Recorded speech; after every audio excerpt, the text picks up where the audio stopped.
What's up, guys? Today we're going to be doing a little video about why you should never compare yourself to others. But this easily could be regarded to really any hobby or subject. So I don't know about you, but I consistently hear the quote of comparison is the thief of joy. And I think that as we get deeper into the quote, it is, in my opinion, kind of a pretty shallow meaning. Not shallow, but it doesn't seem like it's that deep. But I take it as extremely deep, mostly because when you put it into action, comparison is the thief of joy.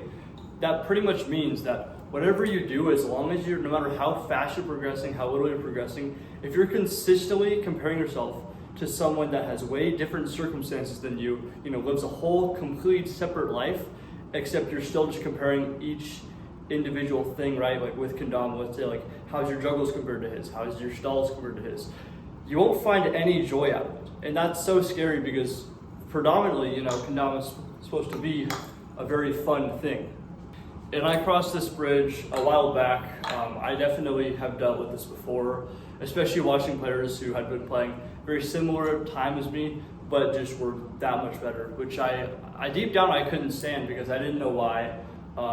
And I didn't choose to know why. All I wanted to know was how they got so good, like why, you know what I mean? Kind of like just of like, oh my gosh, like I'll never be that good, like what am I doing? And it was never healthy, and I really didn't like playing kendama, which really sucks.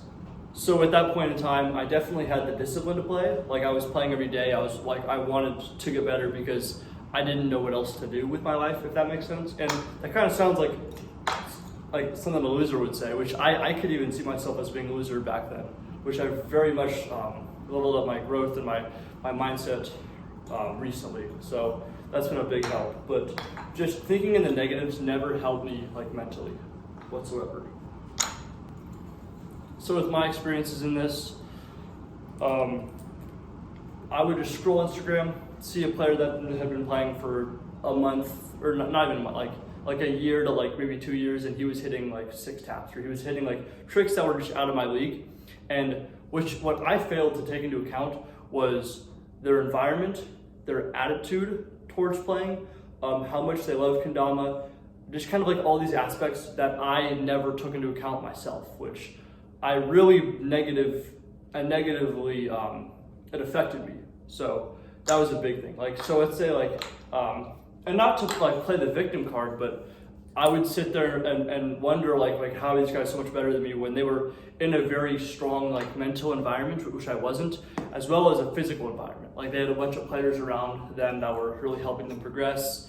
And as much as I had friends in Alaska, it was a little different because there was no player to like kind of look up to of like that's the player that's like I see as the number one. You know what I mean? Like, and I want to get there. It was kind of like similar age or similar skill level that which I do not want to like take away value from, because those are some of my best friends ever, and I couldn't thank them enough for keeping to playing still with me.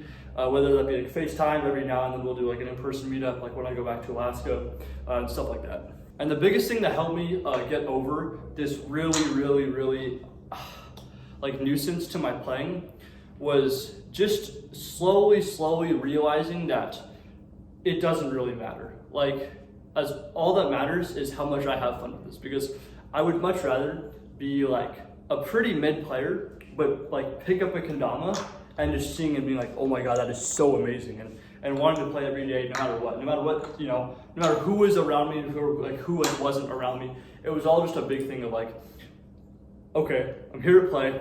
I'm here to be as good as I can. And like, if someone doesn't feel the same way, or someone's so much better than me, it doesn't matter.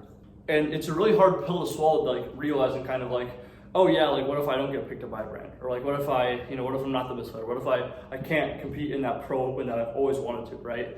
So just kind of expecting a hard truth, and from there, that's when you're able to grow. Like, you gotta realize your mistakes are kind of like what you don't have in your day-to-day life, what you don't have in your mindset. And the moment that you take that accountability, your progression will skyrocket. And I'm not even like saying that as a joke or kind of like as something just to motivate you. I'm legitimately saying the moment that I stopped caring what other players thought even if it was like positive things that I thought, I still wanted them to be like, oh, but I want this guy to really like me. Like that was terrible. And same with brands. Like I was trying so hard to get on one certain brand, and I still love the brand. I still like continue to rep some of their kendamas every now and then when they have like a cool drop that I like. And their owner's amazing. All their players are just amazing. But I wanted to be on the team so bad, and so I was consistently playing for other players, and it was almost stunting my growth spurt because I valued my progress to kind of like an objective that wasn't other than myself. So that wasn't myself. So when I started playing for myself, I kind of stopped mentioning them on my Instagram and kind of stopped like doing all that stuff. And it was like, okay, I'm just gonna pick up a kendama, like whatever I think that's right. Whatever I thought was right. And just kind of seeing like, okay, like does this suit my playability? Like I don't care about the brand, I don't care about the team enters. They could be really cool and I want them to be really cool. Like I don't want any, like, I'm not trying to spread any negativity. I'm just saying like what shape best fits me, and I don't really care if I get on the team or not. And so yeah, that was my big thing. It was like just finding that moment of like, okay, like I don't care anymore. And from then, I've been doing so much better at kendama. It's like I've seen my taps level up, I've seen my ken flips and juggles level up, I've seen my competition level up. Because to me, like to be like a sponsored player, you got to be able to compete at like a pretty good level, right? And so when I did really bad at battle last year in 2023, I hated it. I was like, what am I like? I didn't have fun during the competition. You know what I mean? And I have as much fun as it was like being there and meeting everybody. I was not having any fun. Just like trying to be the best player that I was gonna be. Like there was no attempt at that. There was no attempt at trying to be like just like 1% better than I was yesterday. And once I adopted that mindset, I saw my progress just skyrocket because it's literally just for myself. And the nice thing about kendama, or I guess how I perceive it in a nice way, is there's no real big money in it. There's no like clout. There's no big like, oh, you play kendama, like you're freaking sick. Like, and obviously there's be people who think that, which is awesome, and I love that.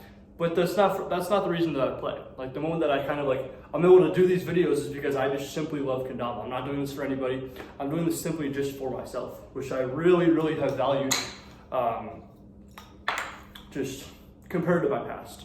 So I would say the biggest way to get over just that that mental like negativity is to change your headspace. That's like number one, and obviously it's going to be like a number one thing. But the reason why I deem that to be the most important is because you can have multiple attitudes towards kendama. You can have the first attitude being like, oh yeah, like I'm here to be the best I can. I'm here to win. Like I'm here like to solely play for myself, and I think that's the most healthiest because there's no one you're playing for besides yourself. And what that means to me, at least, is having full accountability of how much I'm playing, why I'm playing. So yeah, it's kind of hard to word at the moment, but all I'm trying to reiterate is just play for yourself. Like just play simply because you want to. And if you don't want to, then if you want to get good, then it requires the discipline to play every day, which I can talk about. So I think I've already talked about in another video, but yeah. So that's really all I got for today. I really hope you liked this video. I had a lot of fun making it because it takes me like a couple runs just to yap, and I kind of got all my information that I need to get out from what I see. So thank you guys so much. Have a good one.